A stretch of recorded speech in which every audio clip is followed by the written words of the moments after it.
Hello and welcome everyone to the fourth episode of the first volume of ScriptChat. We've got something very special for you today. We have Marintho, and he has created a couple of map scripts that we are going to share. So let me see if I can get him, if he wants to join the voice channel or if he just wants to talk about the map scripts through the chat. I would prefer the voice channel, but we'll see what he says. So we will.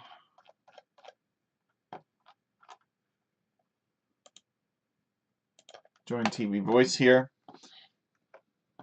So the two map scripts that he sent me are here. We'll show them to you. I will actually read the description as well.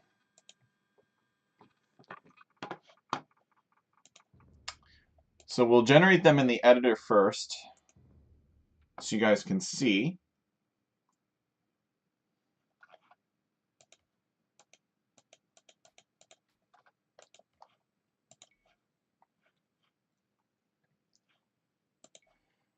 Okay, the first one is called Al-Kazaba.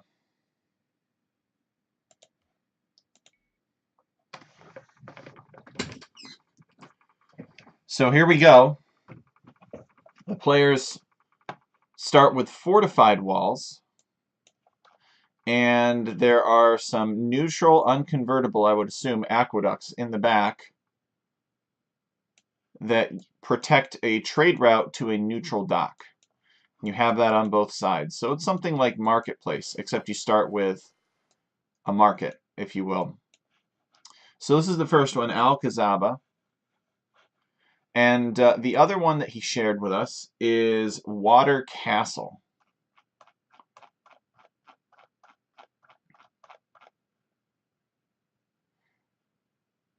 Here we go. Largo Sostenuto. Hi, Marintho here. You need me in voice anywhere. If you would like to join voice, I would love to chat with you about your creations. So there is an assembly hall in the Veridark server, and you join it, and then I'll drag you into the TV voice channel because we are live, and that's kind of a protection so that people's grandmas don't accidentally join the voice channel while we're streaming. So for Water Castle, it looks like we've got a neutral castle up here. It's basically just a fortress. It can't fire any arrows because neutral Gaia buildings cannot. And it has some towers up here. Well, actually, they're not really towers. They are the corner pieces to a city wall, some kind of hero wall, special wall unit that you cannot build. And then there's a fence on the outside of that. So players, there basically are three zones for this one. Looks like there's an upland zone, a middle zone here, and then a downland zone here with a couple of openings in the forests where there's some extra food in these clearings. He says, I'm in one of the voice channels, not sure if that's what you meant. The stream kept cutting out. Uh-oh, stream's cutting out. Alright, doesn't appear that we have any dropped frames. Oh, and there's neutral gold down here too that is hidden in the loot. It's kind of difficult to see, but it is here. So we will drag him into the TV voice. Hello, Marintho, welcome. You are on ScriptChat. Hi. Thank you for having me. Where are you from, Marintho? Oh, sec, I need to... Now I'm hearing you double. Okay, that's a lot better. Just switched off the audio of the stream. I'm from the Netherlands. The Netherlands. Nice. Okay. I was trying to place the accent. I hadn't heard you say enough, but I always like to ask where people are from because I get a sense of what their time zone is. So which one of these do you want to talk about first? Let's talk about the Al-Kasaba one first. The one you sent me first? Makes sense. Yeah. So we will go back here. Okay. So what inspired you to make this map?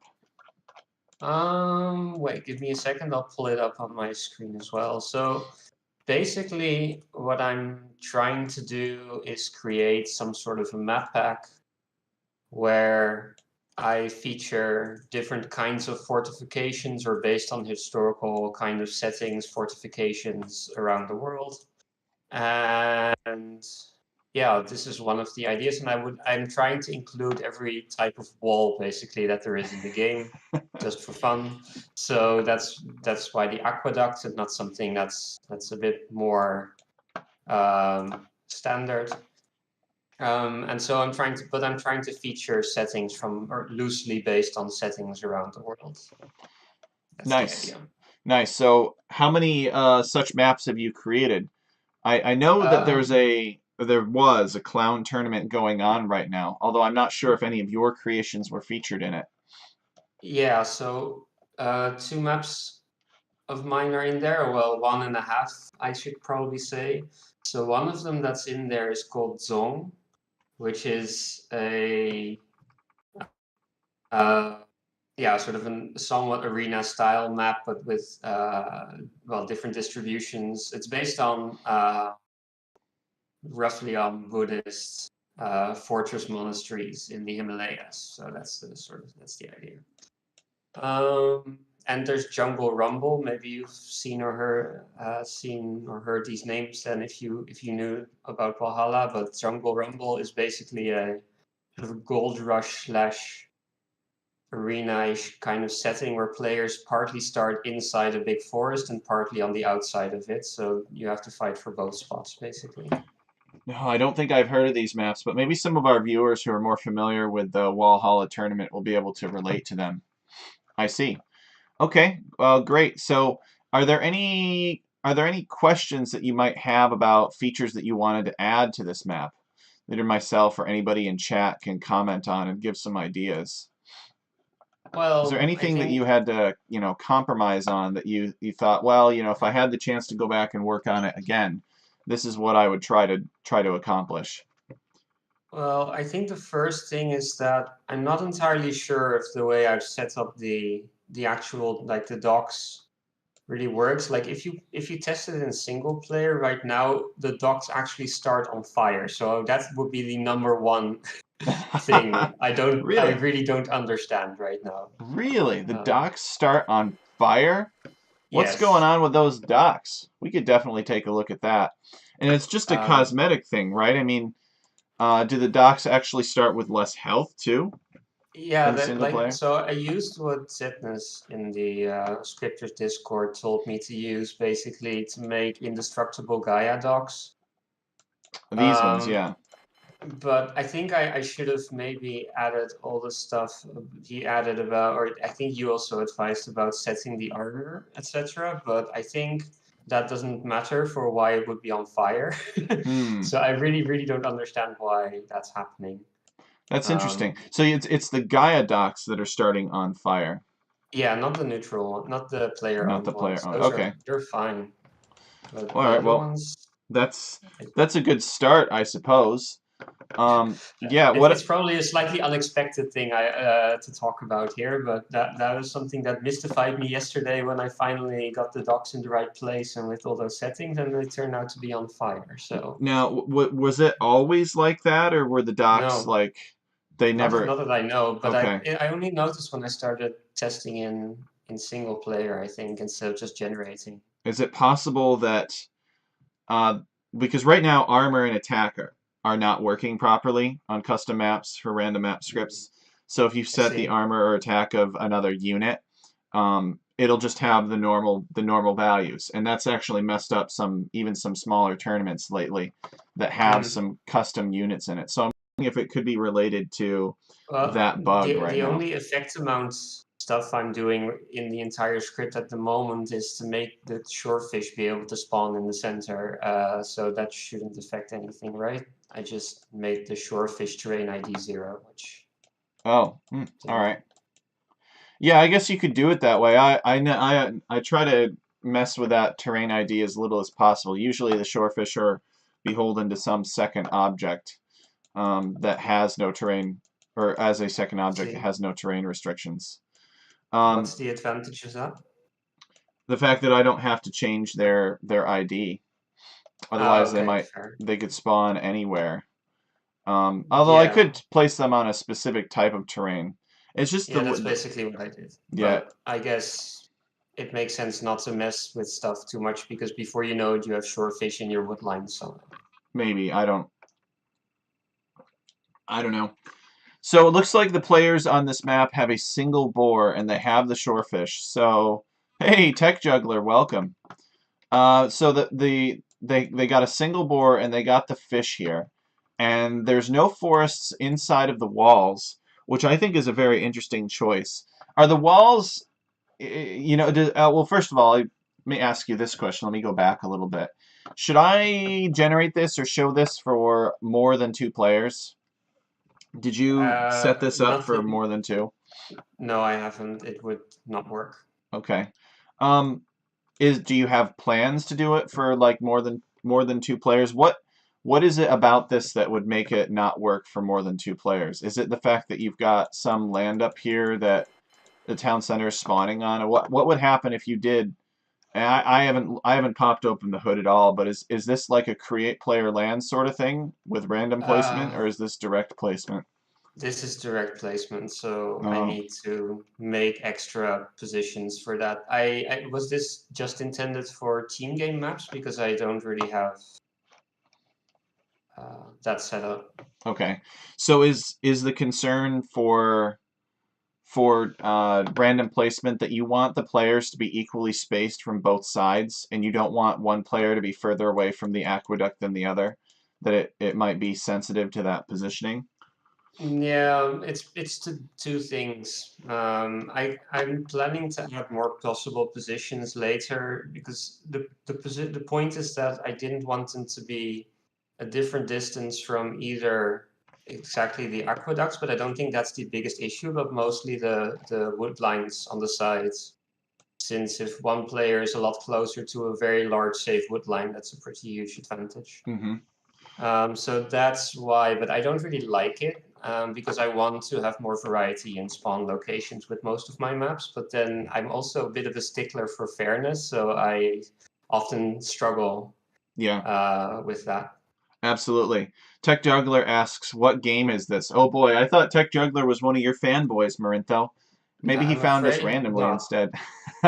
Yeah, no, I don't think so. So yeah, I was This. hoping someone called Tech Juggler might be very creative with scripting, but it seems he doesn't know which game we're scripting. So that's Maybe he wants to learn.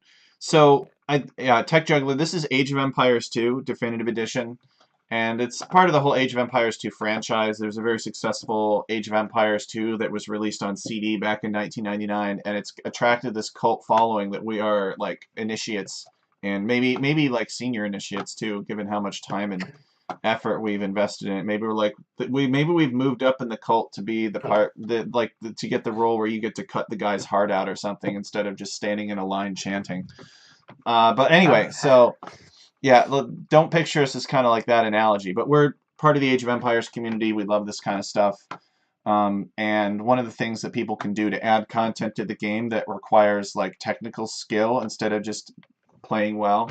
What playing well is yeah. important, don't get me wrong, but if you're not good at playing, but you still like to be creative and design maps, then that's another option for creating content. So yeah, I think direct placement. I agree with you. I think direct placement is the way to go on this one. Um, if you want, Marintho, I've updated. I've not updated. I've uploaded your code um, Mhm. to the Git directory, and I will push it out as an update this afternoon Right. after we've talked about it, so that the folks that fall in love with your maps when they see them on ScriptChat will be able to find them.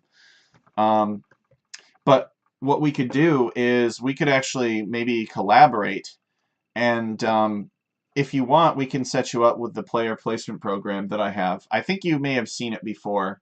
It Yeah, basically. you showed me once like a while ago, like earlier this year. You Hmm. showed me your program a bit and how you generate different positions for players. Yep. So that would give you some randomness.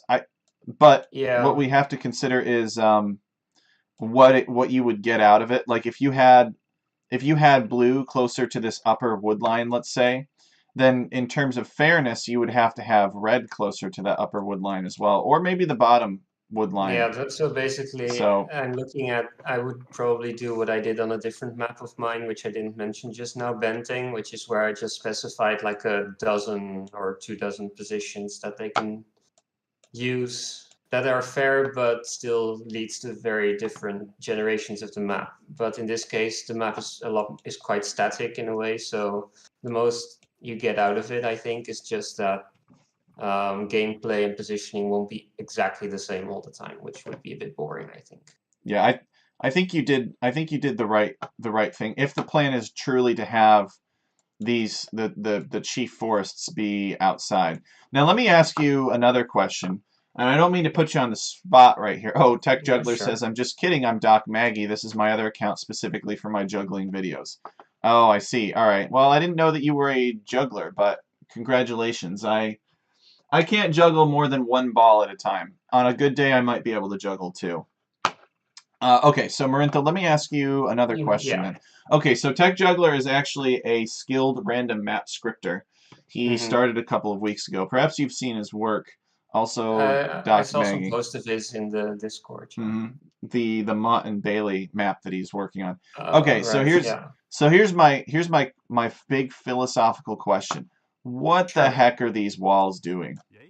Uh, Surely you've considered that. And yes. because like when I look at this, I see that there's 4 tiles of gold and 4 berry bushes, and your sheep, which if they were outside would have been brought inside anyway, and then 3 deer.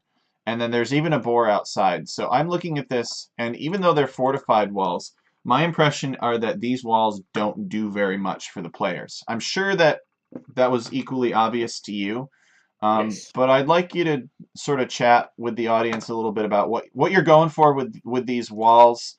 Like, Sure. is there ever the possibility, the consideration that you might move forest or a forest inside of the walls for the players to have? What's your thought process behind these walls? Sure. Like that's one of the things that I think is good to get some feedback on. So the basic premise when I started with this map was that I wanted to see if I could figure out a way to make fortified walls as a starting wall playable without making the every single game only about booming inside your walls for the first 45 minutes, which is the most logical response to seeing yourself very well protected by some big, big walls. And I'm not sure at all if I found a solution to that yet, but this is my first try. So the idea is that although your starting position is pretty well defended, and you can expect your first buildings and your first villagers, possibly your first military as well, to be very well protected, you cannot do much inside your fortress. So you have to go outside to get your resources. You have to go outside to not lose map control and possibly an important advantage with wood lines or fish. And so the idea is to, on the one hand, protect players very well. On the other hand, if they just rely on that, they probably lose the game.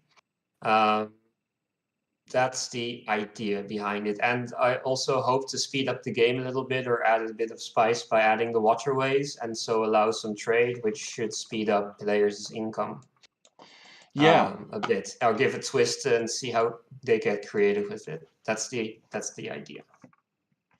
interesting, interesting. So maybe your area of fine tuning, maybe the lever that you're ultimately going to be pulling most, as we have a debate in chat about who the real Doc Maggie is. Maybe the lever that you'll end up pulling will be the sizing of these walls and the spacing of the golds and the berries Yeah. from the edge of the wall. Obviously, the bigger the wall, the safer the resources become. The walls are not large enough to encompass any forests, so therefore they provide no protection for that. There's just, if you don't have wood, what can you do, right? In a game of Age of Empires, if your opponent just has a huge advantage and you're on your back foot and you get taken off of your wood line, what do you do? Where do you go? And well, some maps I think can be easily. Some maps are more forgiving than others. For example, Hideout, your wood lines are in the back, and Arabia you would have multiple wood lines and such. So it is an interesting question here. I think in my current setup, woodlines are not actually that vulnerable, though. It's a fairly simple wall off towards the aqueducts Hmm. for at least one or two backwood lines. So I don't think it hinders the players that immensely if they pay some attention to that. How tough is this aqueduct here? How much HP the thing has? Yeah, is it something I that think it's your opponent could be like, oh, I can't, I'm gonna attack this aqueduct so he doesn't get a notification, and then I'm gonna bust through it, and then I'm gonna get to that juicy wood line in the back. you can only do that, I think, if you have like a bunch of petards, because they actually don't take bonus damage. And maybe even petards don't work in that sense. So what I read is that aqueducts don't take building bonus damage, if that is the technical term. And I think they're like 1600 HP. Oh wow, okay. So they're So they're not gonna die. they're That essentially being said, impassable. Yeah, yeah. I think that's a good point. I think you're right. Looking at this, the best thing that players would do is they would maybe palisade wall from their fortified wall back to a backward wood line, and Yeah. then they'd have a few small wood line options, get them up to the Yeah. castle age, perhaps.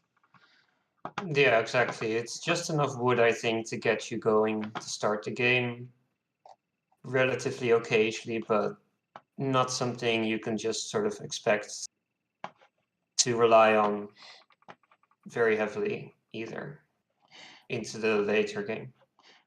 So, another question: why the aqueducts at all? Like, if you wanted to make this area inaccessible, maybe you don't want it to be inaccessible. You could have done rocks or something like that. I mean, give it to me straight here, Marintho. Are these aqueducts really here because you functionally need them, or because you want to show walls off? It's mostly the latter, to be honest. I was Okay. looking for a way to actually get aqueducts on a map where they would at least somewhat make some sense. My first idea with the map was to have the aqueducts line around a sort of river that would lead to the fortresses or something for a slightly more realistic use of an aqueduct, actually. Mm-hmm. But map-wise, I didn't find any way to make that super interesting. So this is just to show off, basically. I wanted aqueducts somewhere in my maps, and this seemed like a reasonable place to put them. So Tech Juggler says maybe generate a medium-sized wood to be more or less precisely behind the players instead of small clumps of 6 to 7 trees. So Mm, what do you think of that, Marintha? It looks like someone's suggesting slightly larger forests yeah. scattered around. I'm assuming you chose these forests because you kind of want to be a pain in the butt to the people that want to take safe wood lines. What's your logic or your reasoning behind that? How confident are you in the size of these wood lines? Do you think they're going to get smaller, or do you think they're going to get larger as you tweak the map? I'm not super confident on the current size. It's more of a best first guess. I didn't put too deep thought into it. This was just this Mm-hmm. is just more or less how I wanted them. But I think that solution is sort of the same solution, if I'm not mistaken, that was used to, in a sense, for what's the name of the RMS script cup that started with walls, Le Grand Fossé or something like that. I don't Um, know. where they put like a forest behind the players, an extra forest to make them a bit more reliably have safe wood lines. And I don't hate the idea, but in that case, it could still sort of be attacked with effort, and in this case, it wouldn't be. So I'm not sure, but I do like the idea. I do like the idea. They need to have at least some wood safe, otherwise the map is unplayable, Mm-hmm. or at least it becomes really boring because it'll just be a archer rush, I think. Well, it'd be snowballing, right? Somebody gets taken off of Yeah. wood, and it's GG basically. Yeah, so maybe so this is actually not a bad idea to have at least one fairly safely positioned wood line. Doesn't even have to be too big, but something that the players can rely on into early to mid feudal or something. Or at the very least, some straggler trees. If you do Yeah, nothing with the forest, maybe you could add like 4 or 5 straggler trees that have like 200 wood apiece in them if you really want to. and that'll at Yeah. least give you something to gnaw on if you're having wood challenges elsewhere. Yeah. That makes sense. Maybe a handful of stragglers in the base would be a good idea. And then maybe, yeah, something along those lines. So So that's not, yeah, yeah, go. I really like this. I'm curious though. You know, you look at it and you kind of got to suspend a little bit of your disbelief. Like, who would build an aqueduct right next to a river?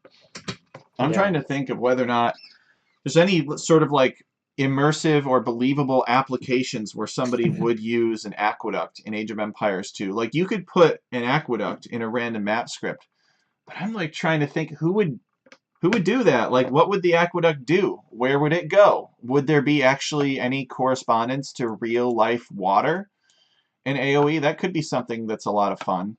But Yeah. what would be the implication or the impact of destroying the aqueduct? Yeah. I don't know.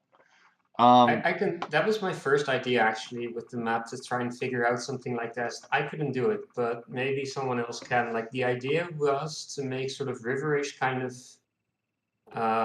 make some sort of lakes on all of the corners, like I more or less did anyway. But then to have aqueducts lead towards the players, and then something had to be important enough for people to attack the aqueducts and destroy them, or to gain an advantage from capturing the water or something. But then yeah, I don't know. okay, I got it. I got it, Marintho. Here's your next map. You've got an aqueduct spanning the entire length of the map, and except you've got maybe like some ponds at the bottom. And then Right. the dead object of the aqueduct is a Gaia Saboteur that has 0 hit points. So if you destroy the aqueduct, then the Saboteur blows up and it destroys the next section of the aqueduct, which then blows Right. up, and it continues all the way down until you get to the end piece at the end of the aqueduct where the pond is. And then at the very tip of the aqueduct and the pond, there's like a super saboteur that blows up and it kills everything and it changes the terrain. How does it change the terrain? Maybe there's like invisible buildings or something that I don't know. Maybe there are a bunch of deer that are drinking the water and it blows up and it kills the deer. Okay, so you went I from don't know. interestingly real life premise to a basic Steven Seagal action movie. I don't know. Right, but there's got to be some consequence. In Age of Empires, you don't Yeah. really have water as a resource. So if you Yeah. blow up an aqueduct, they're like, who cares? Tech Juggler, aka Doc Maggie, says in reality they connect a natural water source with the needed water repository. So just 2 reservoirs connected, of which only one touches the natural water source. Yeah, I mean you could make it visually Yeah. look realistic for an aqueduct, but you couldn't really make any implications of destroying it or damaging it or anything like that. In real life, it would be a very sensible thing to do when you're besieging a fortress to try to destroy their water supply. But in Age of Empires, that doesn't really do anything, except they can't go Yeah. fish. Yeah, the other possibility is oh, you know that kind of actually spurred an idea in my mind here. You know, the Mad Catter has a video on the repurposing of the caravanserai Yeah. resource that you can use to like drain the health of units. Oh, right. What Yeah. if when you blew up that aqueduct, it resulted in the chain reaction of the aqueducts being destroyed until you got to the end, and there was some invisible object that got destroyed, whose dead object was actually the invisible building that Mm-hmm. then drained the HP of any ships that were nearby. So you could no longer build ships on the water. Right. The water would still be there, but Yeah. I don't know, maybe it would be shallow enough where any ships that were in that water would be Track. automatically sunk or something. It would I don't know how competitive of a map it would be, but it would be fun, you know? And hey, if enough people liked it and were playing with it, the pros would play it eventually. They got to give the people what they want. But I really like this. The only other option that I can think of for like an aqueduct on a random map is just like an eye candy aqueduct in the corner of the map that maybe flows down a mountain that's beautiful but doesn't do anything. Yeah, Um, that basically this. So yeah. so Tech Juggler Yeah, says true. collapsing the aqueduct would increase the depth of the water, if anything. What do you mean it would increase the depth of the water? Then the water wouldn't be able to go anywhere. I'm saying that there are ships inside of the artificial water supply, like in the canal there are ships, and when you destroy the aqueduct, the canal dries up and then the ships can't sail around. So why the trade on this map? Just something to do, or you felt like maybe there wasn't a lot of gold in the player bases? Why did you want to do trade on the map? Basically, it's a bit of a relic for me from, I used to play Age of Mythology a lot. Have you ever played that? Oh, yes, we loved Age of Mythology. We'd have a single CD and we'd plug in everybody's computer when they came over. We had laptops and we'd set up the Ethernet cables and we'd have an Age of Mythology LAN party, and it was awesome. Well, then you know where I'm kind of going with this, probably. In Age of Mythology, you could actually trade with yourself, so there would be actually a lot more space for long gold unit battles. And that's one of the ideas just roughly behind it. What would happen if people have a bit more stable gold income, but much more interestingly, what would people do with a handful of extra gold in the early game? Would they sell it? Would they use it for units? Would they, those kinds of ideas? When would they start making trades to gain an upper hand in their gold income, perhaps? I'm curious about that sort of thing that gives a small twist to the game to make it less standard. So that's the idea behind it, basically. All right, so let us... Sorry, go ahead. No, nothing. I'm just throwing out ideas. Just go. You go. Well, I'm thinking, let me see if we can pop open the hood here and find the script that's setting the docks on fire. And then we'll see if we can talk about the other map here. If you don't have anything more to say about this one. Yeah, I'm sorry. I don't have that many super specific questions, I guess. I was just looking for your idea when seeing the map and what comes up in your scripting mind when you see it. No, I like it. So we got... Okay, so we're upgrading some acacias into oaks. And we're setting the terrain ID of that, and then... You want to check out the Water Castle map now? Oh, right. Sorry. Wrong script. No wonder I'm not finding it. Thank you. Just a little bit of presenter syndrome. Doc Maggie says, back on my normal account, Age of Mythology has the second best campaign ever made, right after Warcraft 3, in my opinion. Okay, so we got lots of Madlands here, presumably creating the rivers. Yeah. Okay, and then we need to find effect. There's only one effect amount here. So how could these docks be on fire then? These Gaia docks. I am as curious as you are. Well, that, my friend, sounds like a dev problem then, not a Marintho problem. Are you using the set Gaia indestructible command? Yeah, I think so. If you, let me just pull up the script on my end as well. Let's check. Okay, so the docks are placed with actor areas, it looks like, maybe? Yes, so it says actor areas for docks. And yes, it says make indestructible. Is that really what it is? It's not set Gaia indestructible or something like that. It's just make indestructible.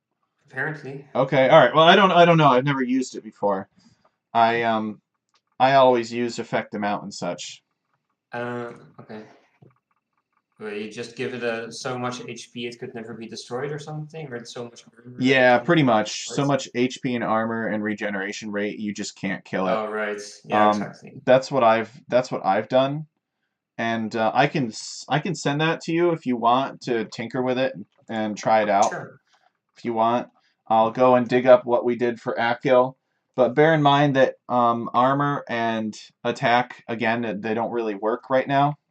So eventually that'll get fixed, though. But you may not even need it. Like if you have a regeneration rate of 99999 and your doc has 99999 hit points, who's going to kill that thing? Yeah, Um, nobody can actually kill that. the That's big true. Zetnus just does it to just like make it completely impervious. He was the one that came up with it. The big advantage I Mm. think of make indestructible is that like your units don't treat that unit as hostile when they approach it. So if you use all of these effect amounts, the units that will walk up to the building and they'll still try to attack it even though they can't destroy it. If you make it Right. indestructible, they won't try to attack it. Hmm. So Doc Maggie says, quick question, are there any variable types in scripting? Say I want to put something with a direct offset of something. False, Doc Mm. Maggie. There are no No. variables. The scripting engine is pretty stupid. If there It were, scripting would be a lot easier. it would be a hell of a lot easier. So instead what you do is you basically establish, do you have any random statements in this? I'll actually show I don't think so. start random. But you have Or random do I? Yeah, statement I in the do other one, actually. I right? do. Yeah, I do. Or do I? No, not in this one. In the water castle one. Not in this Yep. We'll show Doc Maggie in the water castle one. Hey, the cookie pirate. Yeah, I know. Like that one thing is like, well, I guess I'm baking, 4 extra megabytes into this map or whatever. Like it just the map, the size of these scripts in many cases has to balloon because that feature is not available. It's very old and primitive. It's amazing. It's beautiful and amazing, but it's also very, very dumb. It's got its own set of rules, if you will. So I don't think I have anything more to say about this right now. The one thing that I will ask is, I did have one more question. That is, what if I want to mess with my enemy's dock? I'm sure that you thought about that or considered it and one. such. These aqueducts make it harder for me to mess with my enemy's dock. Yeah. Is that a good It thing, does. bad thing? Is that Mm, intended? I wanted the waterways to be mostly safe, like not easily. Like one problem that actually for um, if it's really easy to access, then you would very easily also yeah, just immediate. I think you would immediately try to disrupt that, right? And I wanted to see what happens if this happens in relative safety. On the other hand, it might be interesting if people could actually attack it in some ways. Mm-hmm. You can still attack it, but you'd have to stand archers next to it, I guess. I'm not sure what's best. What do you think is the more interesting I don't thing? know, man. It's Easy to it's it's easy your to attack map. or It's totally up to you. Um, true, be but I'm curious about what other people think about it, obviously. from like a perspective of archers messing with stuff. There are other options, I suppose.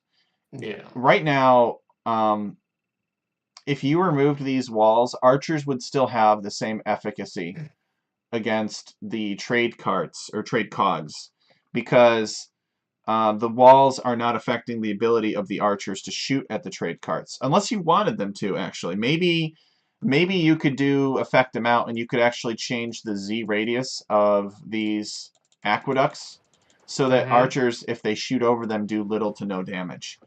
I don't Right. know maybe if you had ever considered that How does or that even tried it. work? I never thought about that. Something that I just thought about just now was like, there's this attribute radius 1, there's attribute radius 2, and then there's attribute radius 3, and Uh-huh. they added that because of the Hussite wagon. That was when that feature got added to RMS. Mm-hmm. So the Hussite wagon, of course, when an archer shoots over it, it like Oh, reduces the right. amount of damage by half or something like that. So it literally blocks the damage output of ranged units firing over a wall. So you I might even be see. able to add that to your aqueducts if you feel that strongly in the trade being safe and secure Hmm. from enemy I would have attacks.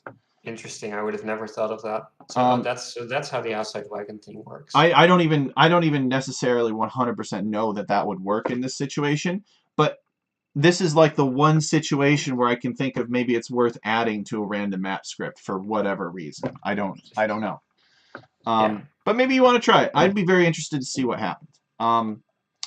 So there are other things that you could do though. Like you could just who cares about the archers? You could change the rules so that trade carts were indestructible, and then you could make it so you can't trade any or you can't train any. So you just start with your one trade cart, and that's all you get, and everybody gets that one essentially relic moving back and forth on the edge of the map behind them if that's what you want to do. You could make the dock indestructible too, and make it so that players can't train docks.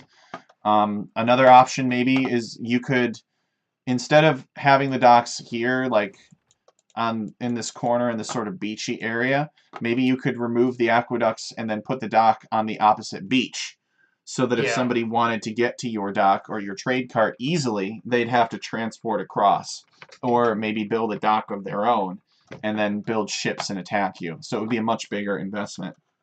Because right now, if these aqueducts weren't here, somebody could probably just walk across this vegetation beach and attack it. Yeah. But you want to show the aqueducts, and I really respect that. I would love to see more aqueducts in random maps for sure.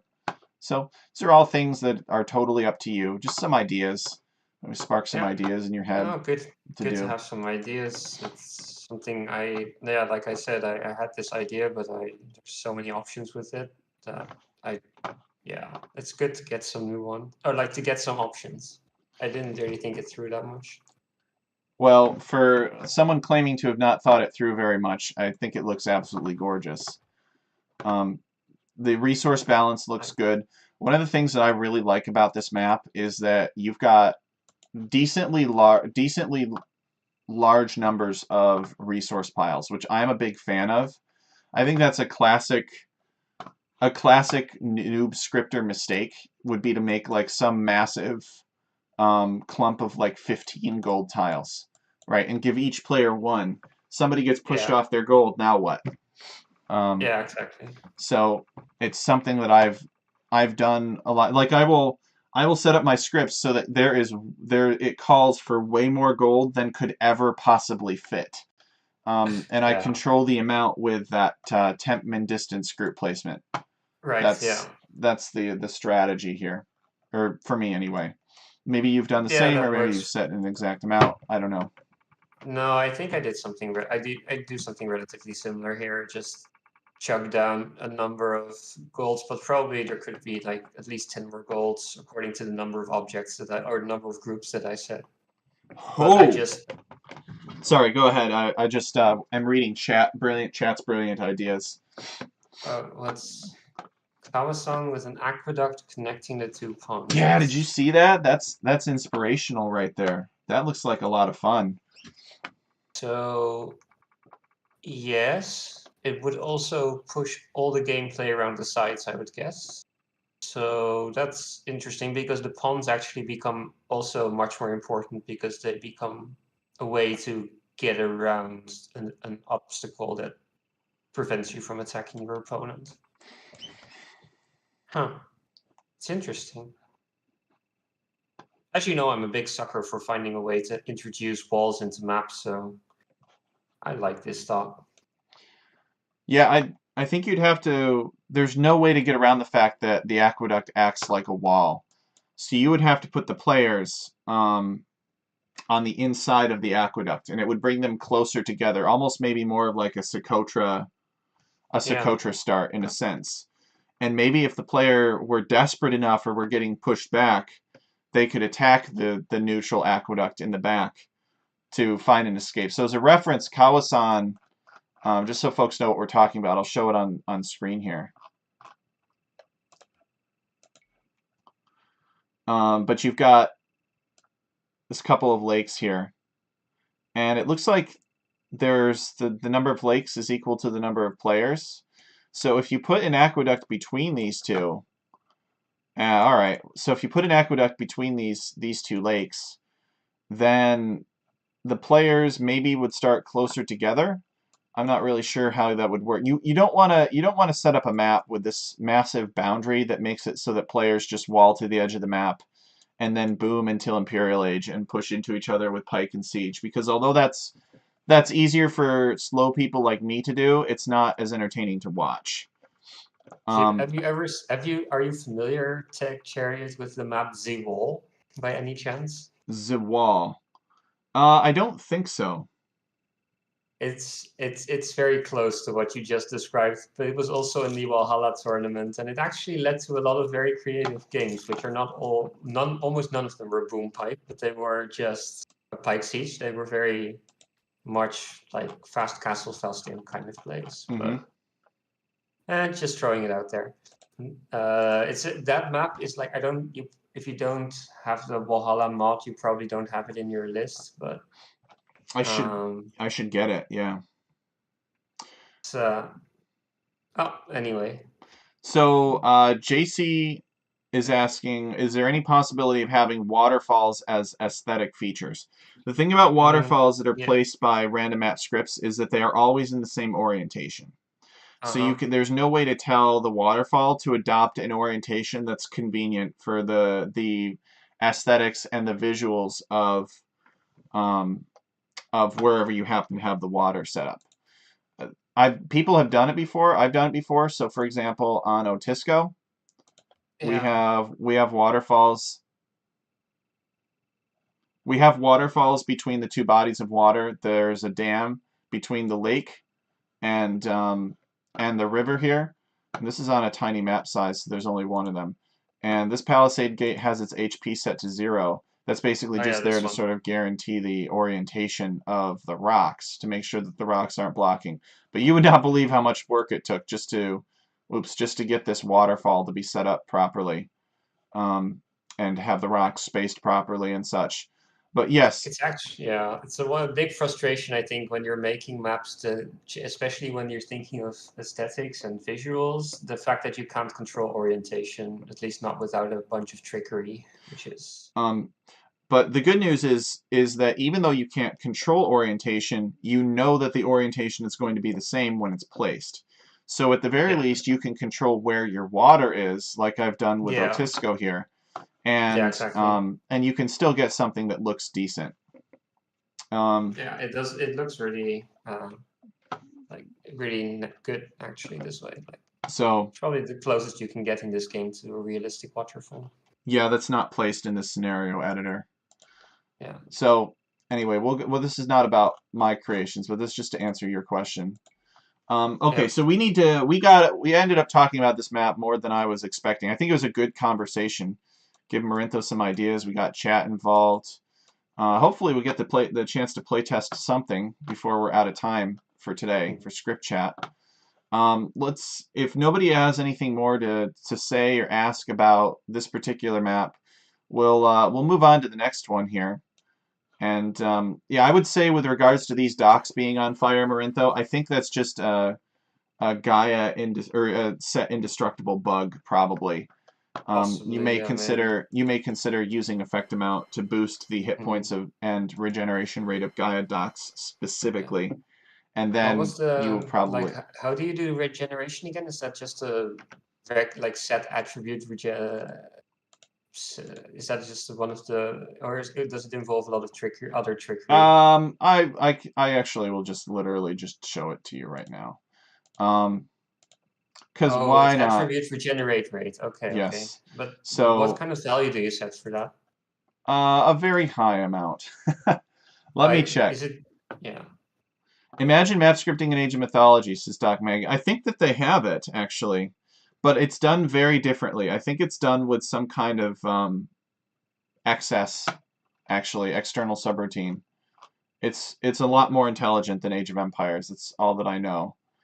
All right, so we'll send you this right here. Make docks effectively indestructible, courtesy of Zetnus.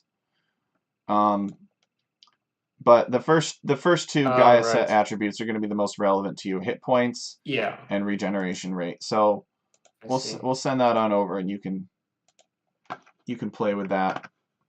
Maybe it produces the same effect that you're looking for.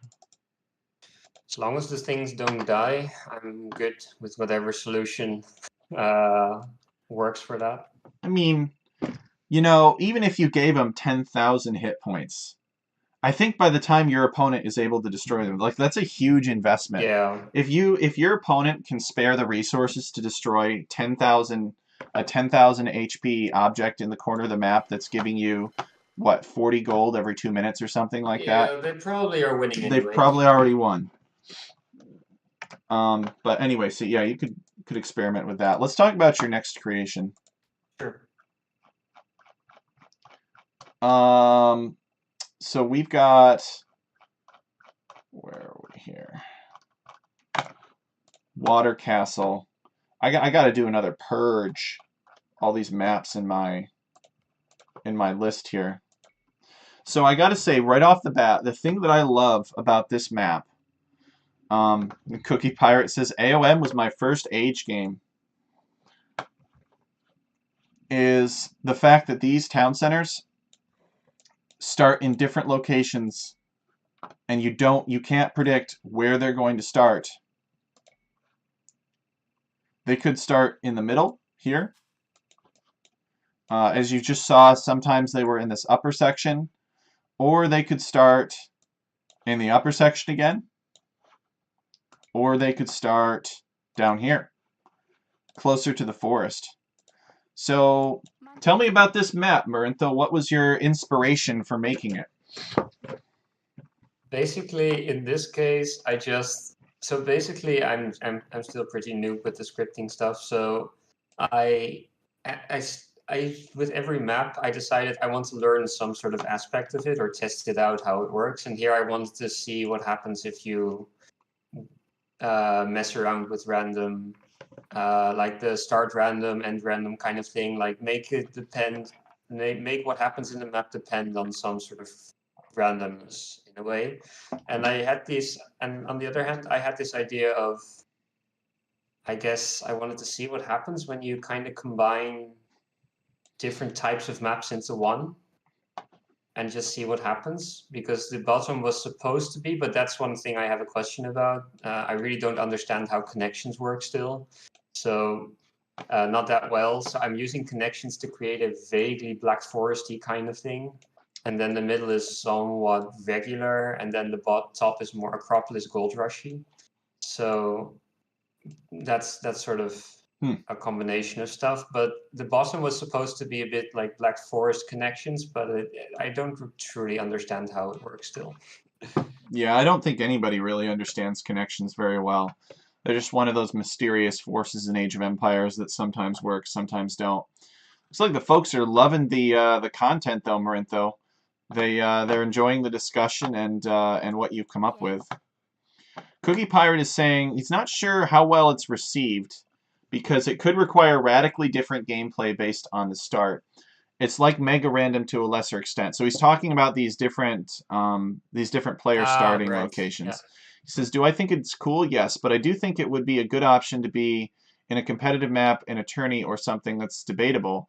The map looks gorgeous, though." Oh, I agree. The map looks fantastic. And what Cookie Pirate's talking about, even though he's not much of an Age of Empires player, seems like he's been pretty wise about the fact that when it comes to competitions, people are going to be like, I need to prepare for this competition. And so if you don't know what position you're going to be in, you don't know what civ you want to play on the map necessarily, because different civilizations might be better in different positions. For example, yes, Mongols would be better off down here maybe, because you could come out here and you could take all these extra huntable resources. I also think the amount of deer down here is random too, because I don't remember seeing so many deer earlier on. Whereas Mongols might not be as strong up here because there's no huntable fish, or huntable meat, I should say, but there is fish, so maybe Dravidians would be stronger. So yeah, people will look at that and be like, what am I supposed to do? Yeah, I that's one of the things that's playing in my mind as well. By the way, about maybe it's first a small quick answer to the food thing is that maybe I haven't finished all the scripting for that completely yet, but if player starts in the forest area, then you will have this big pile in the corner there, and I think if they start in other positions, I just left some random sheep and some boars there, but the deer are not there. But in the case of where they start now, the way you have it right now, then you have to go to that corner to get all your food. Yeah, but I kind of like, yeah, I don't know. I think that's a problem, I guess. Yeah, if you have like, it's a problem and it's an opportunity. Like if you have map that gives you somewhat unpredictable starts, then you have to pick probably a quite versatile civ. But maybe that leads to people picking some generic stuff, because you can't use a specialist civ for, like you said, hunt or something when there's no hunt nearby in 2/3 of the possibilities. Yeah, and Yeah. I completely agree with you on that. I'm of the opinion that it's not possible to make a map that is bad or uncompetitive if it is both fair and has variety of strategies and options for both players Yeah. before the tournament is ever started or the civs are ever picked. So Yeah, I having agree having 100%. having not knowing what you're going to get starting out and having to adapt to a different starting condition, in my opinion, is good Age of Empires. It separates the boys from the men, in my opinion, because a good player will not necessarily be someone that found a 17 pop scouts build order from some pro player and is really good at it and doesn't know what to do in any other situation. Those sorts of folks are nice people, I'm sure, but we got to consider who do we want to win these tournaments, right? Who are these tournaments made for? Are they made for the followers that memorize that 17 pop Mongol build order and win with it every time in a very controlled situation where they know exactly what they're going to get? Or are they military leaders that adapt to unknown or unplanned situations? And I think that deserves a lot more attention and weight in that consideration than maybe sometimes it gets. It's almost like Arabia might even be moving toward an arcade side of things where there's like an established meta. You know what you're going to get, you know what civs to pick from. There's like 3 or 4 different strategies that you can pick. And if you click well and you're mindful enough and you have the least town center idle time and you bring in the boars and everything like that and you have the least amount of issue, you will be the one that wins the match. But I don't necessarily think that exudes strategic planning as well as a map like Mega Random, as annoying as Mega Random might be to play. I know I try to ban it as often as I can, but I have a lot of respect for the people that like that kind of thing. Mm. I think the variety of gameplay is one of the most interesting parts of Age of Empires, and also sort of improvisation leads to fun games. Those are the two premises. I think that all the starts in these maps, in this map, are symmetrical. Basically, they're almost too fair in a way, except that the Civ choice might Um, fuck with that. so Cookie Pirate is asking if I can show this map on a medium-sized 2v2, for example. I don't think so. I don't know if this map is adapted for 2v2. I'm not sure where you would put that other player. Maybe it is, That's though. for. Yeah, I think he just wants to see what happens if you make the map bigger, but I'm not. I think it might fuck with some of the stuff I've placed. But you could try it. All right. Um, So I think the first thing that we want to do, yeah, we'll try that here. We'll see what happens. I believe this is direct placement as well, right? So yeah, if you're not, yeah, some of the actor areas are going to be a little bit off, it looks like, yeah. because The they don't have basics contingencies for premise of the larger map should maps. be still there, Yeah, same idea, except yeah, but some of this. there's no logic written into handle more than 2 players, presumably. So No, you have there's not. I nothing I else was showing working up. on this as a 1v1 map for now. Except I think this could be an interesting 3v3 map because you could place players on all the 3 layers. But Oh, yeah, that's true. So this, kinda in a sense like the Maghreb map from BOA 3, where oh players yeah, start in different layers with different resource availabilities. we were talking about that. Again, I like the relatively small clumps, lots of them, scattered Wait, what the across the hell? map. What? Wait, what's happening now? Oh, Oh, okay. it's just a visual bug.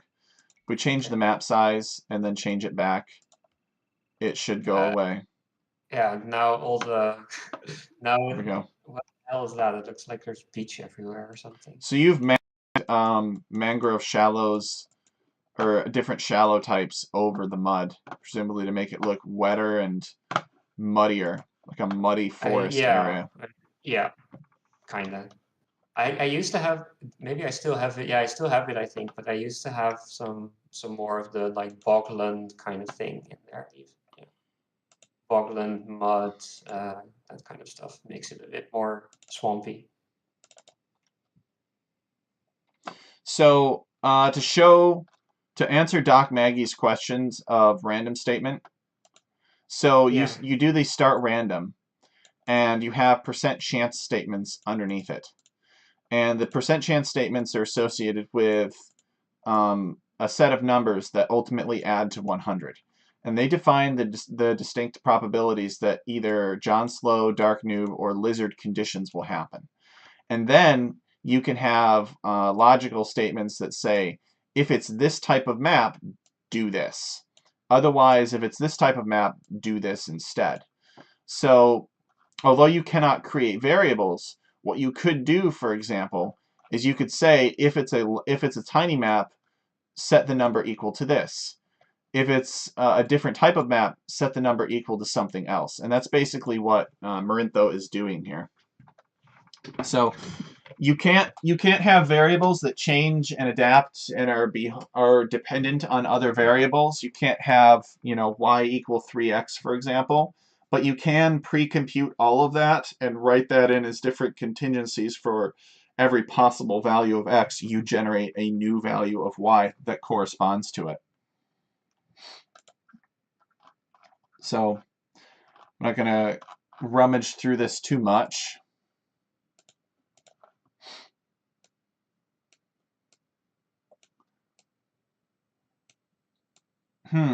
Okay. So how did you create these channels here? You created them with connections?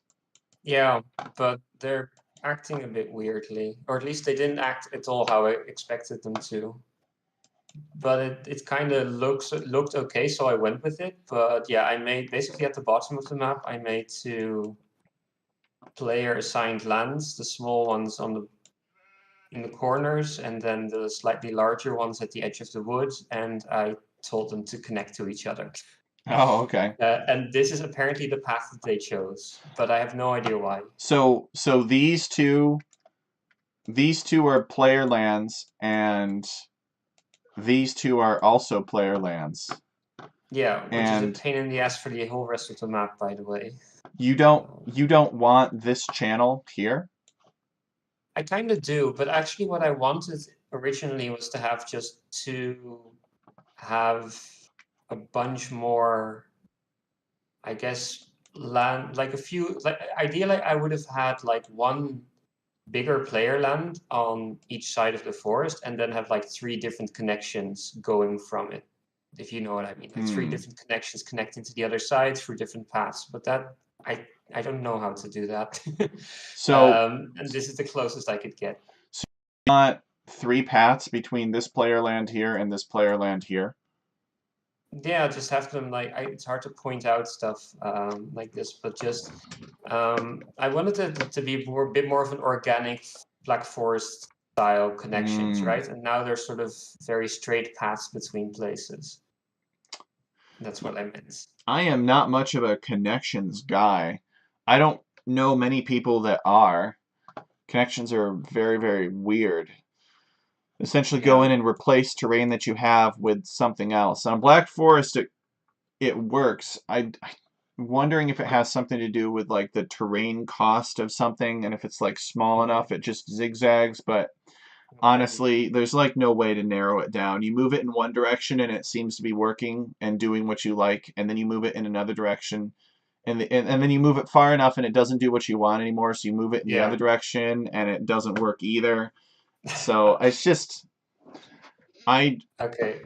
I think I think just having lands is probably a better solution to carving the paths that you want. But the lands are going to be static. They'll be the same every single time. Unless you have a random statement in there saying start random, there's a 10% chance that the land is shaped like this. And then there's a 10% chance that it's shaped differently. So, and it would also dramatically increase the number of lands that you have in the map, obviously. Mm-hmm. So it might not be the best approach. I'm not really sure what the best approach to this is.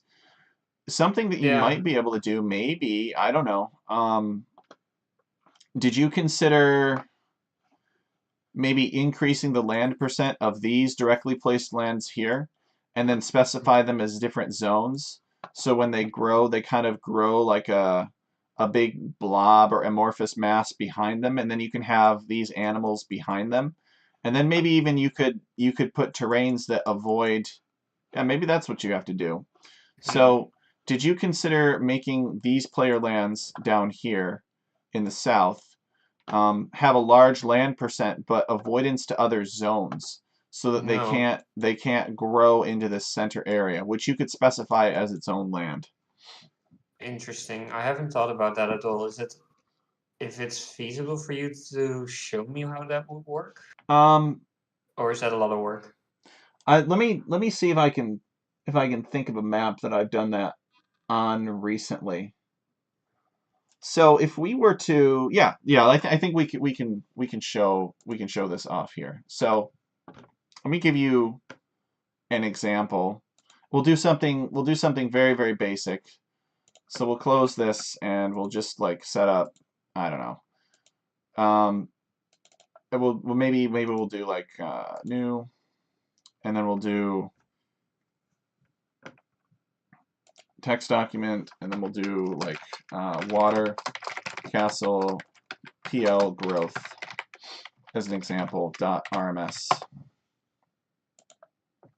and that's fine. And I think that we'll open this up. Oh shoot, this is not in the right place.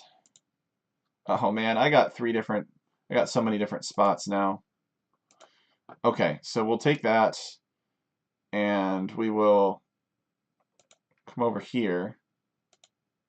Oh, it's all the ScriptChat library, dang. All right, one sec.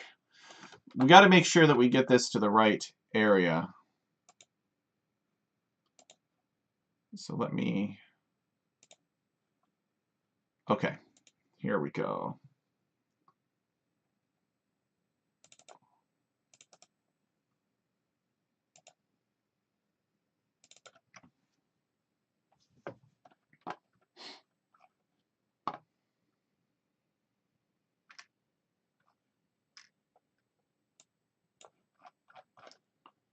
This is another similar map. It kind of uses this example. And we're going to take from this create player lands command of this map. And we're going to bring up water castle PL growth. Okay. Something like that. Actually, we'll just copy the whole thing here.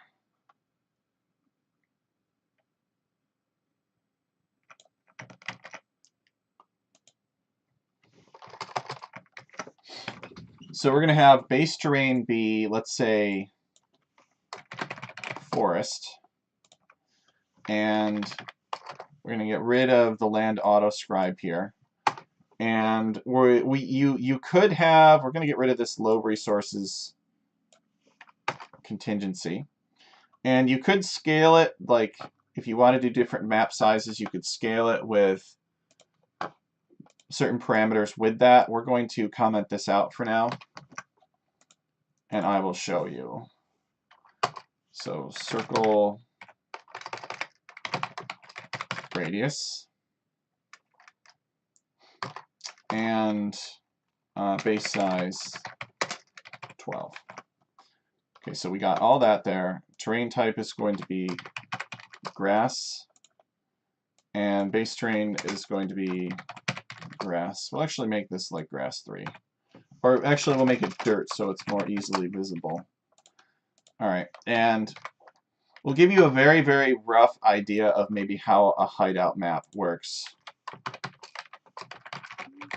Player setup, and we're going to do random placement. But for you, you have direct placement, but the concept should still be the same. Yeah. No, I think I see where that's going. Okay, so that we're going to create a single land here, and the parameters of that land are going to be top border 30, bottom border 30, left border 30. I'm sure you know all about borders. Yeah. Border 30, land percent 100, and base terrain is going to be forest, and we'll leave out the elevation because I don't think we need it. Circle radius is going to be 24, 0. Okay. And okay. we need to back out of the scenario editor and then go back in.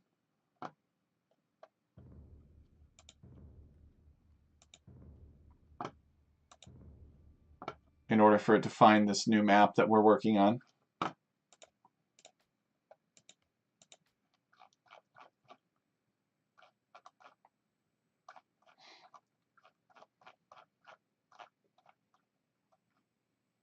Which is called Water Castle.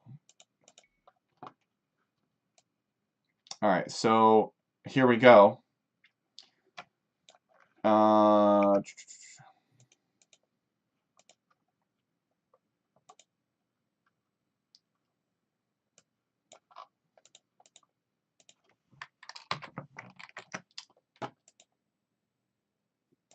We're going to put land percent 0 for now. So we got the dirt, we got the grass, and we need to check this other land here. Base terrain forest. Do I have my terminology here right? Does that look right to you? Base terrain, terrain type. It should be terrain type? Yeah. Okay. I always get that mixed up. Okay. There we go. So very simply how you could, this is starting to look like, kind of like hideout. And you can always go in with terrains and you can replace this dirt later. Let us do a little bit more here. Let us restrict that a bit further. We'll make the forest a little bit bigger.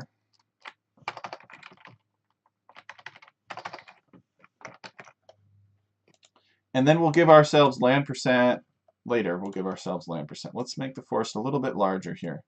Okay, so as you can see, we placed these player lands. Here they are. We could, we could even go into objects. We could do objects generation, right?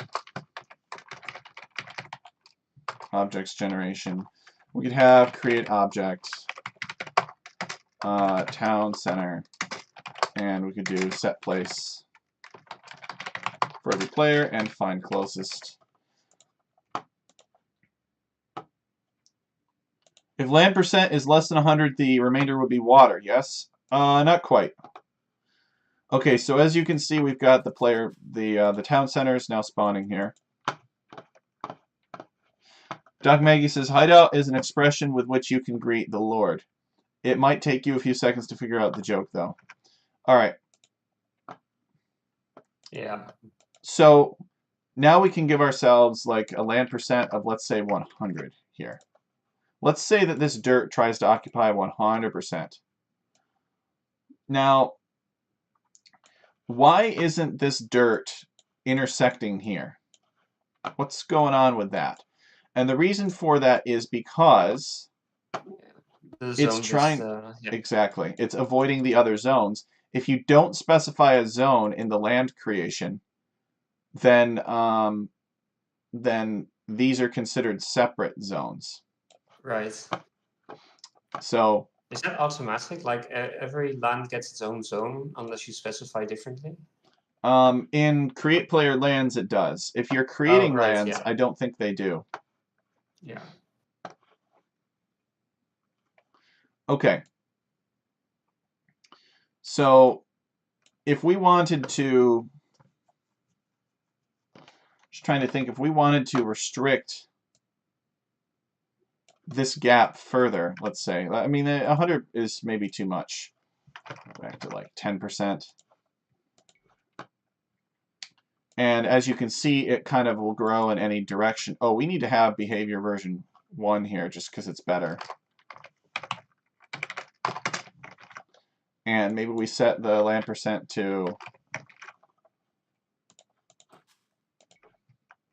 20. And as you can see, these lands grow outward into the grass, and then they'll kind of grow into this forest as well.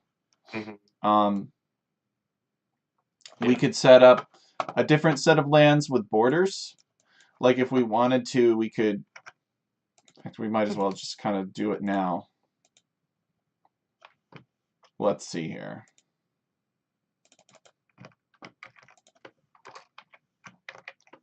Oops. So if they're not going to be forest, they're going to be ice, let's say, or snow. Let's do ice.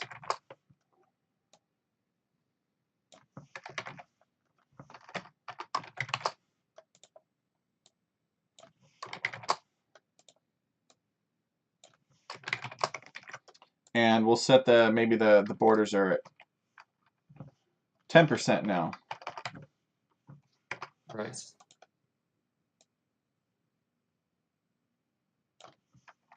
Top, bottom at 10.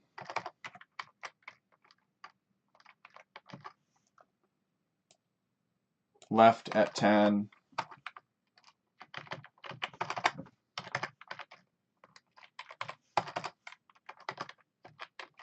And right at 10.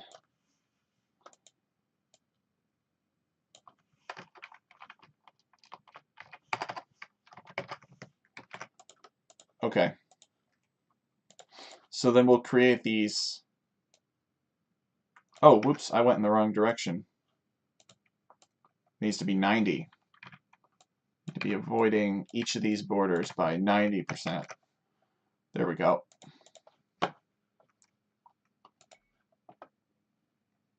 Okay. So as you can see, though, the player lands seem to intersect them just fine. So we will come up here and we will call them Zone 1.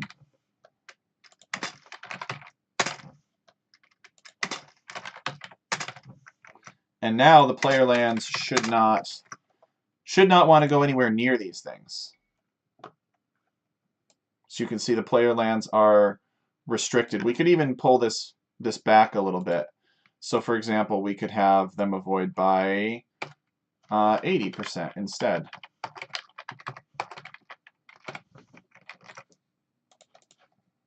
It doesn't have to be ice. I'm just making it ice so that you can see. Although, what is going on with that? Oh, we need to set border fuzziness.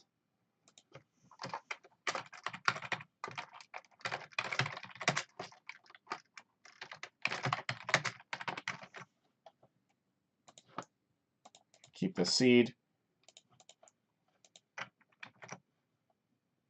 Make sure, hopefully we spelled border fuzziness correctly. Probably not.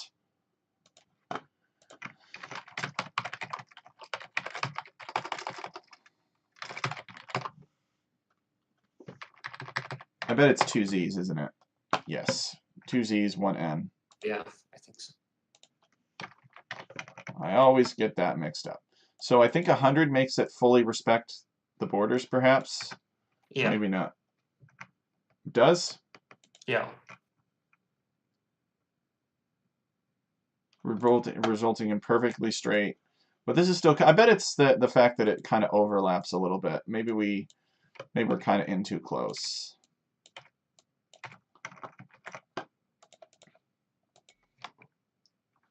So that's a little bit better, I think. But anyway, that's the idea. And we can, I mean, even if we tried to say land percent, like 100 here,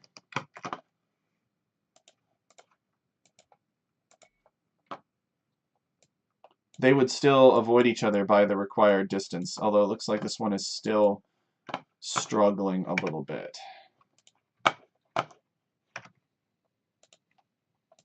It's my other zone avoidance distance. But if I ever got rid of this and commented that out and run it, then there'd be no reason why these couldn't overlap. And the fact that they might not overlap would just be a matter of luck. In fact, in that case, they do. So what happens if we change this forest to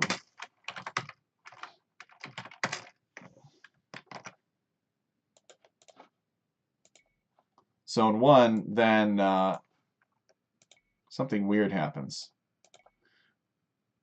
But anyway, that is the idea, is that you basically make it so that these player lands can't expand in the direction. Oh, you could actually use borders on the player lands to constrain them too. I think that's how the original hideout does it. So instead of having this, getting kind of off track here, instead of having these, we want to put these borders down here as well. And we'll get rid of this.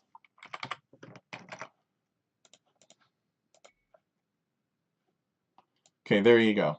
So it's observing the other zone avoidance distance. So this is the spacing of 6 that we were talking about. But because this land can't grow to within 85% of the edge, that's why it doesn't come out away from the player lands. So if we specified, for instance, that this had, oh, it's already land percent 100 for these player lands. So in theory, it should be growing to replace this entire land right here. I'm not really sure why it doesn't do that. But you could make it so that these player lands possibly could sort of merge on your water castle map. So imagine that you had player lands sort of growing out.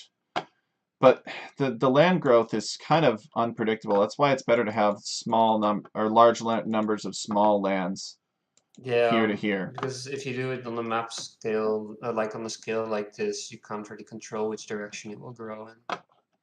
So I think what you've done is probably the best for now. The biggest fan of it. Better than anything that I would come up with, given this situation. So, is there anybody in chat who wants to playtest one of these maps? Got a little bit of time, unless Marintho has more to talk about with regards to them. But we should start thinking about that. Yeah, no, I think this is fine. This was very interesting to see the playing around with the land, like zones and lands and things like that, because that's something that I'm trying to understand properly. But I think this would be a good moment to, if people want to try it out, I guess. Hopefully. Okay.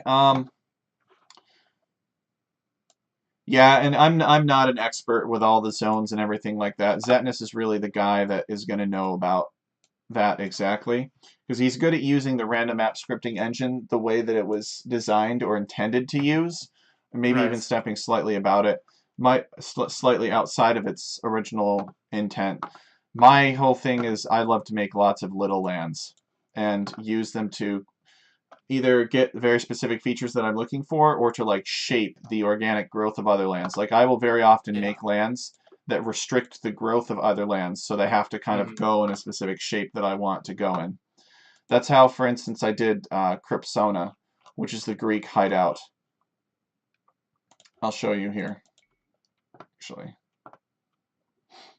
So with Cryptsona, I literally painted an exact circle for the forest here, and then I used it to constrain the growth of these player lands so that they could only grow this way, because they were trying to grow outward, and I didn't want to use the borders because depending on where it was, the borders were like a square shape, and I didn't want to restrict a circle to try to grow within a square, if that makes sense. Did something similar for the outside ring as well. So this is the version of Greek hideout that we ultimately ended up with. did that event, like, because you're making Greek themed maps, right? Yes. There's going to be, or has there already been some event for that? I don't think so. Not that I know of, unless we're copying people without knowing it. Maybe we are. Ah, But no, I just mean like because you're still working on that, I guess. Or yep. So um, I still have a few more maps to develop for it. Um, cool. okay. So any more conversation about this map? Because if not, we'll try to find a playtester here. I don't know how good Marintho is. Marintho, what's your 1v1 ranking? I'm Worst a comes to terrible worst. player. Oh, really? Well, Uh, I have a 1K rating at the moment, and it used to be 1200 once, but I played like 3 games a month these days, so I see. I'm an absolutely terrible person to try to playtest my own map. Well, we do have some skilled people in the server, but they're still sleeping, I think. Not sure where they all are. I've been trying to rouse them, get them interested and active, but it's still a humble small show right now. Don't have a lot Uh-huh. of.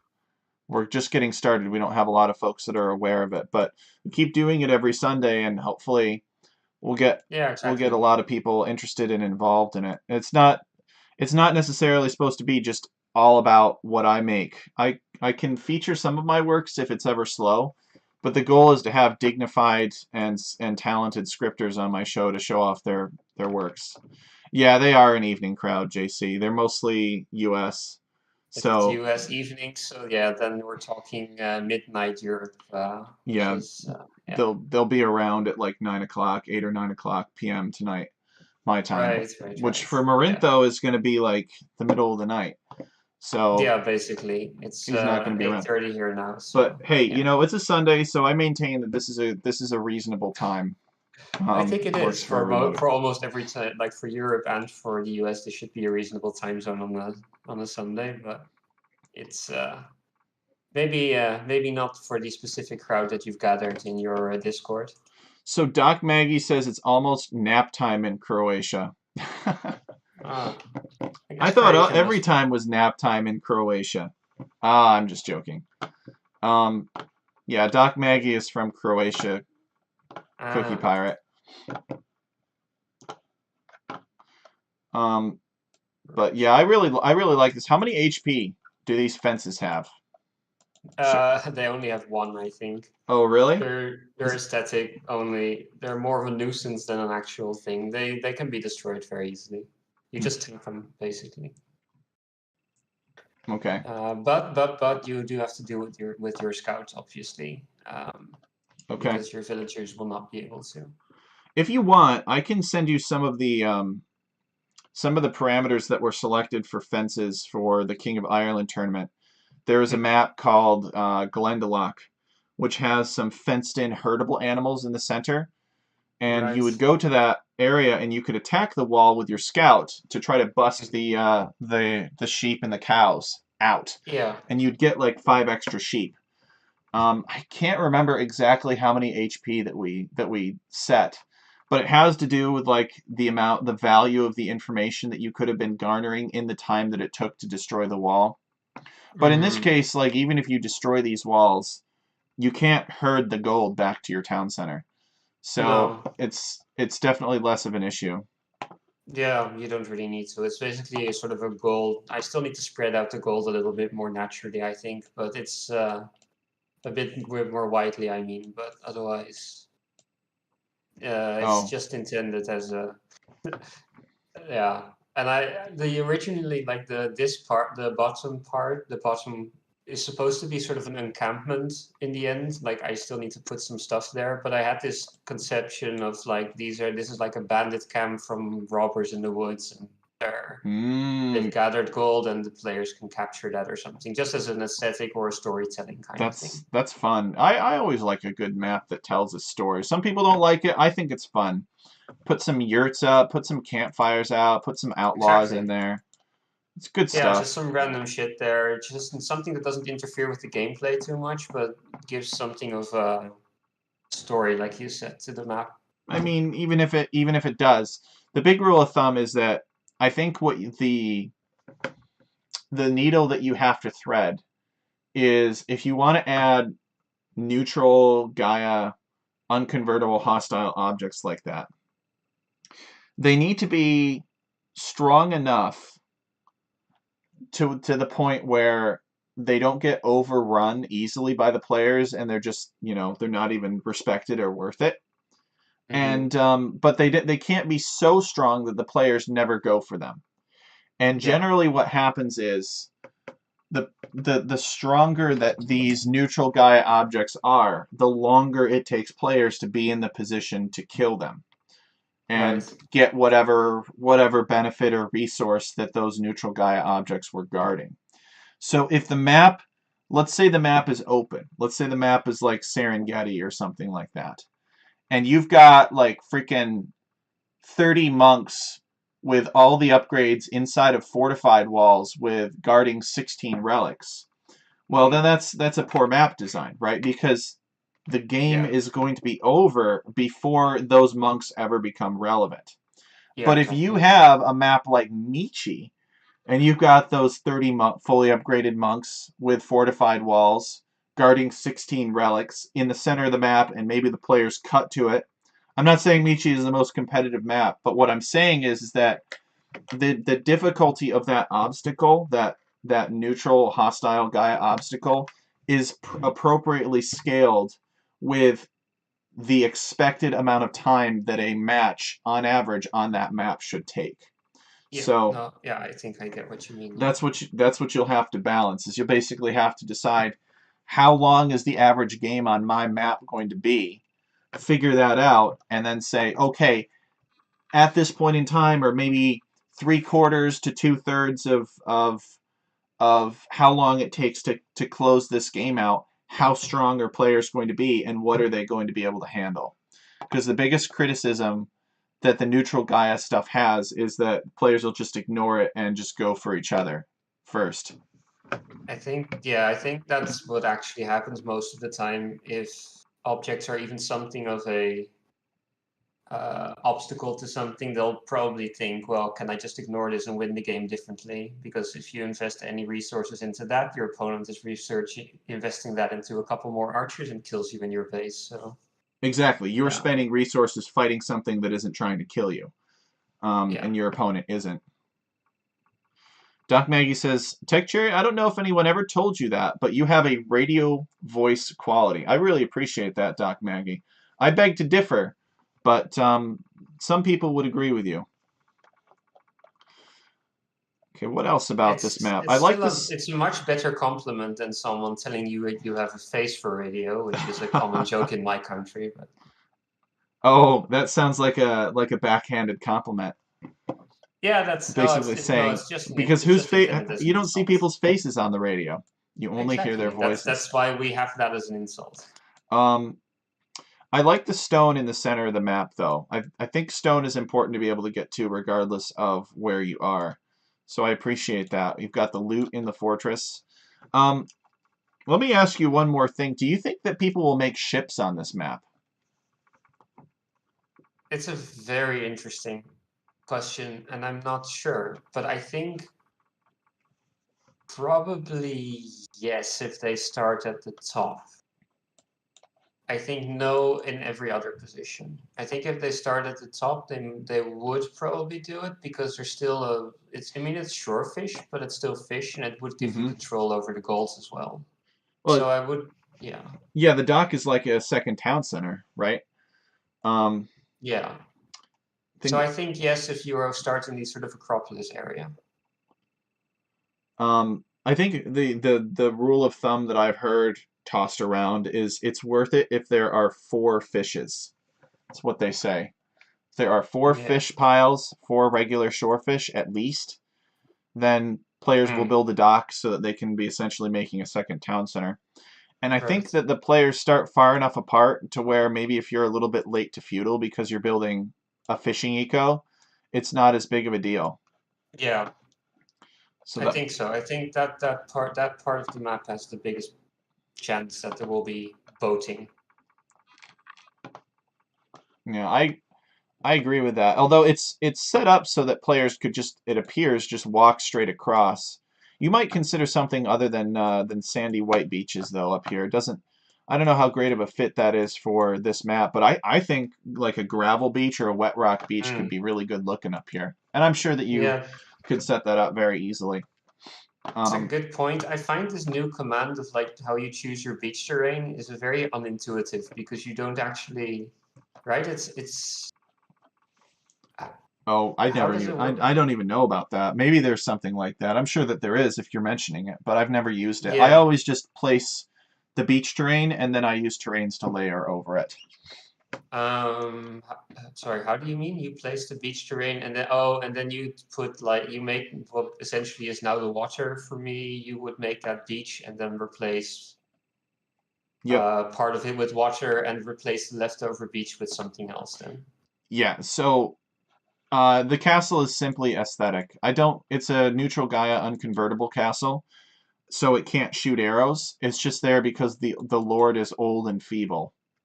Yeah, It could be basically the fun. idea of maybe for those who didn't hear when we started, but I'm trying to make a map pack that sort of features different kind of fortification styles or forts from settings from around the world, but also features all the kinds of fortifications that there are in the game. So this was just an opportunity for me to show this object, basically to match with the story of the map. It Hmm. doesn't really do anything else.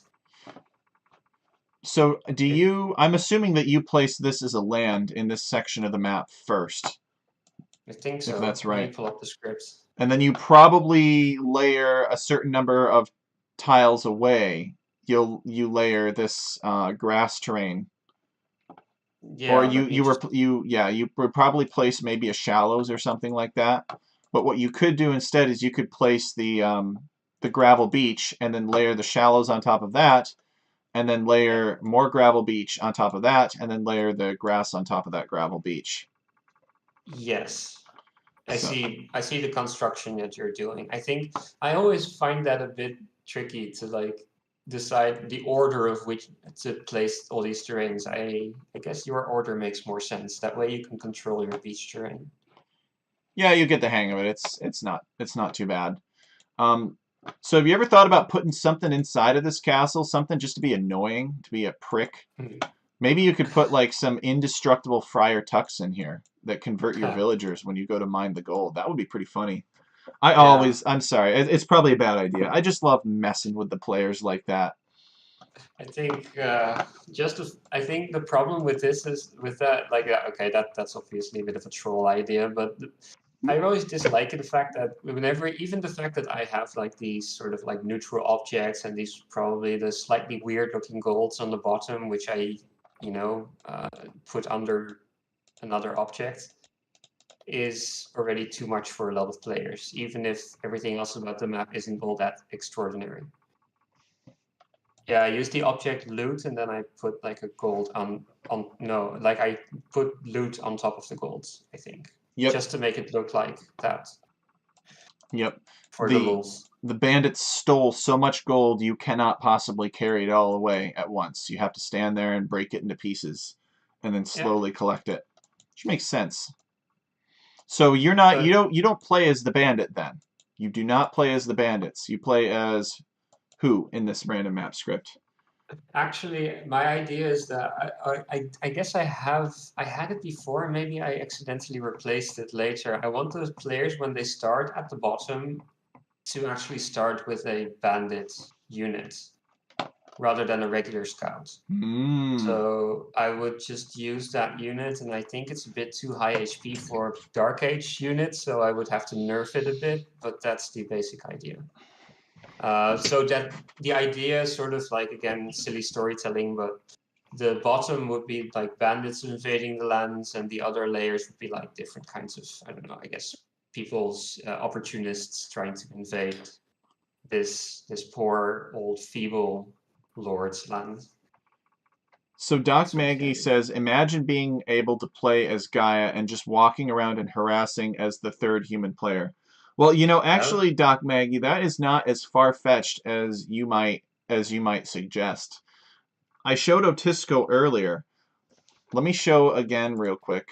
I'll tell you a little story. Maggie just wants to chase people with crocodiles. Maggie just likes to watch the world burn, I think. Um, ESC Otisco. Oh, there we go. I've got so much stuff. I'm a random map script addict. We actually played a free-for-all on Otisco, and one of the guys played as Bohemians. And he sent trash monks into the center, and they got converted by these friar tucks, these neutral Gaia friar tucks. Okay. And then he kept on feeding trash monks into the center, and he basically made a wall of unconvertible, very hard to kill Gaia trash monks surrounding his base, and then he built a wonder. What the fuck? So I kid you not, there was like probably 300 Gaia monks on the map between him and everybody else. And the only reason it didn't work is because there was like people caught on to what he was doing and they chopped through the top section and they came around and destroyed his wonder and gutted him, and he lost everything. JC remembers that game. He was frustrated with the game. But that was it was really funny. He very nearly succeeded in building a wall of 300 Gaia units. That's very creative. Between him and his opponents. So it was pretty funny. That is very creative. Oh yeah, every time he plays a tech map, he's always looking for some way to break it. Nice. So, but anyway, yeah, so you can get carried away with the Gaia. You can actually make Gaia very, very powerful. You could, part of me has wondered, is it possible to make some kind of zombie survival random map script using Gaia? And I still have not succeeded in that. But it could be a lot of fun. Like you could do things like make the dead objects for trees, Gaia units that fight you, whether it's wolves or monks or something. I think in that kind of setting, you could have like I found out more or less randomly at some point that if you upgrade, what was it again?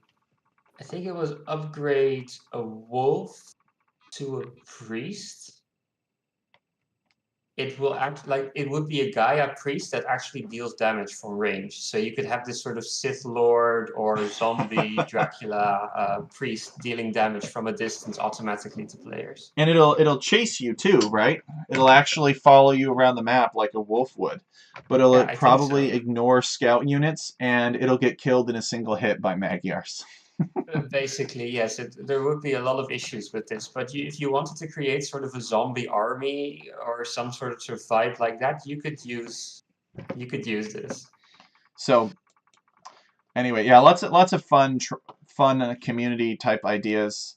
It's always fun to make the competitive maps. It's how they're intended for, but there's a whole other group of people that love to just play around, try something different. So I think that's kind of something that's just fun to play around with, right? Just to see how these things interact, how these units interact with each other, what they change into if you do these sort of upgrading experiments or add other shenanigans to a map. It's not ever going to end up in a S-tier tournament, but I guess I just like the thought experiment of what you can do with the game. But these, I don't know, those priests really, because I was trying to figure out, I think something else was it? It might even have been related to something that you posted or something. I forget who posted it in the RMS Discord, but something with having a neutral priest that would actually behave aggressively and convert people, but not be. Yeah, I forget what the idea was, but this is the closest I could get. A wolf priest that attacks people basically.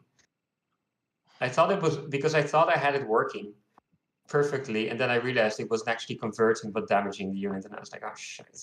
But yeah. Doc Maggie says, make the most disgusting maps and mechanics possible, then lure people in with a huge prize pool. Fun for all audiences. Oh yeah, the audiences would love it. The players would hate it.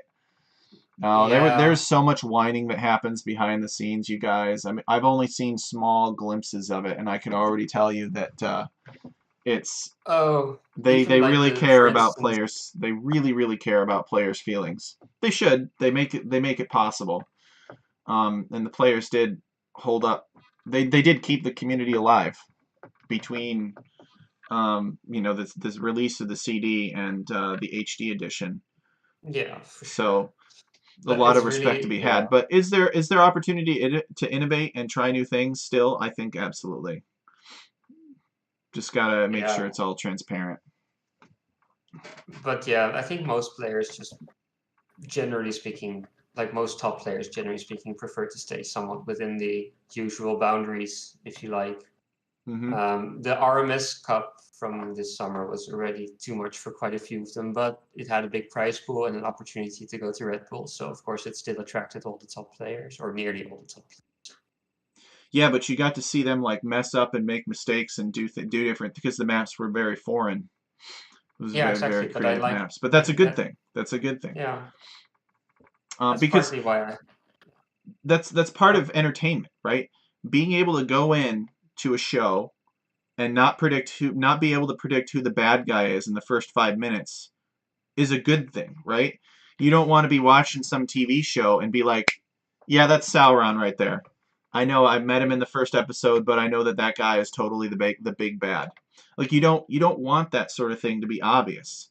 Going into an Age of Empires tournament and already knowing who's going to win because the maps look just like the 4 different maps that are in the ranked map pool, that's not a good thing. It's better to have maps that are different, have some variety, but are still well balanced and present a variety of strategies that are available in all the different ages. Um, and then not being able to predict what the outcome of that is going to be. Maybe you've got some guy that's an 1800 that upsets some guy that's a 2400. In the qualifiers of your tournament. That is a good thing. Um, Usually for everybody, most people, unless you're that guy that experienced the upset. But definitely unpredictability, new stuff, because new stuff leads to unpredictability, and then you have to keep coming up with something new. yeah, no, for sure. So Cookie Pirate says, seems like AoE4 has been a relative failure, huh? Yeah, probably. I think. I don't know. I haven't played it. Did you play it, Marintho? I played it when it came out for a bit, and I played a bit of the campaigns, but I found it not super exciting at the time. It was okay-ish, but after a while I didn't really feel like playing it that much anymore, and I didn't really like the mechanics somehow, or like how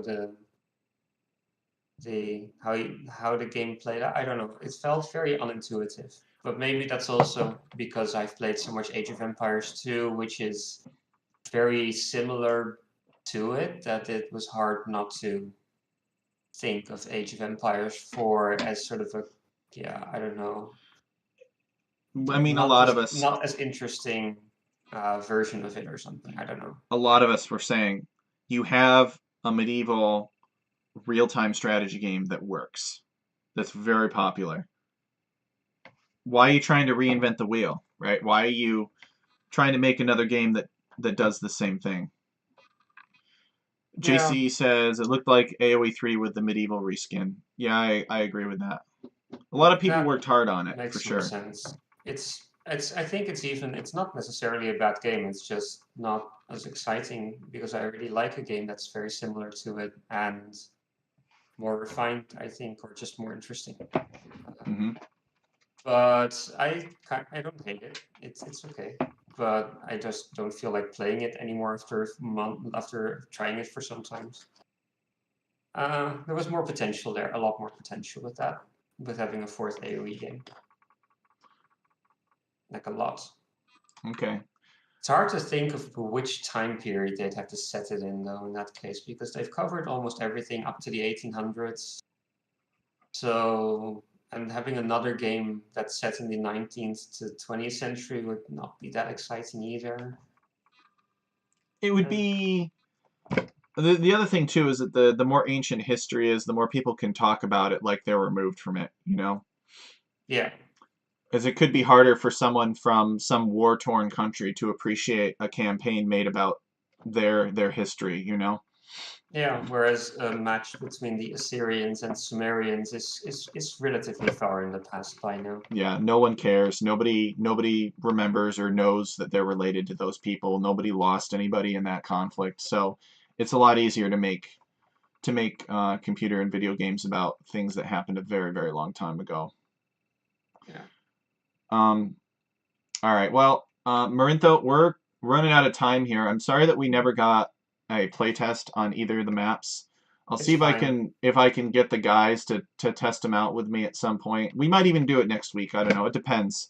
Depends on how much competition there is and how many scripters have other maps that they want to Sure. try.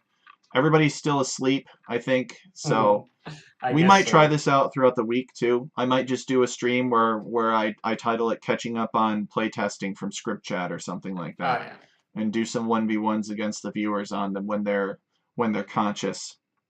I really appreciate you Well, joining me though. I think it was a really well, great session. Got to hear your thoughts about these two very beautiful maps. I'm very impressed by both of them. If you have any technical questions about them at all that we want to dig into, it sounds like it's mostly just minor stuff, which is why we didn't really go into it right now yeah, I feel like I may already. have given you maps here that were a bit more polished to a certain extent than you were looking for. Oh Because no, I thought you, it's fine. Like if we had playtesters here, this would have been the ideal map to mm, submit and have us talk. We would go over it briefly so everybody knows what they're getting into. And then we'd be playing it and we'd be grumbling about the lack of straggler trees, or we'd be yeah, talking about how far away gold is, like those very fine details that you don't really think about. You know, like you just look at it, you're like, oh, you know, it looks nice, but when you're getting archer rushed and you've got lots of stone nearby, like you could say, hey, look, I got 3 different sources of stone here, and I was building towers to defend myself or something. So, yeah, yeah, you yeah. know, these fine details never really come out unless you're like 2.4K and you can just look at a map and see all of that immediately, or Yeah, you're exactly. play testing it a couple times. So, Yeah. and we But didn't do well, either. if So, people are still asleep in the US, we can control that. So, well, asleep would be a bit late now, but I guess they're hanging out with their buddies somewhere. So, I don't know, but it's maybe, or fine. they've got something else going on. It's all people kind of have Sunday routines. You know, you get up, Yeah, of maybe course. And I you mean, gotta watch Game of Thrones, or you gotta go to church, or mm, you gotta go to a family cookout or something like that. obviously, So, yes. it's So, fine. but Folks are thank you busy. for taking time to have a look at these maps and get you, it was still there were some interesting points, especially the stuff you showed about lands and zones, etc. Because understanding how they interact is still something that really is something I want to understand better. Yeah, there was some really helpful suggestions. Just thinking outside the box like you did was helpful. So thanks for that. Yeah, your stuff is always welcome in this community, Marinto. We're gonna try to test it more. We really appreciate you giving us content and lending us your creativity and your expertise, and hopefully we'll get a good system set up for how we want to distribute these maps. I honestly think the mod center is kind of a mess right now.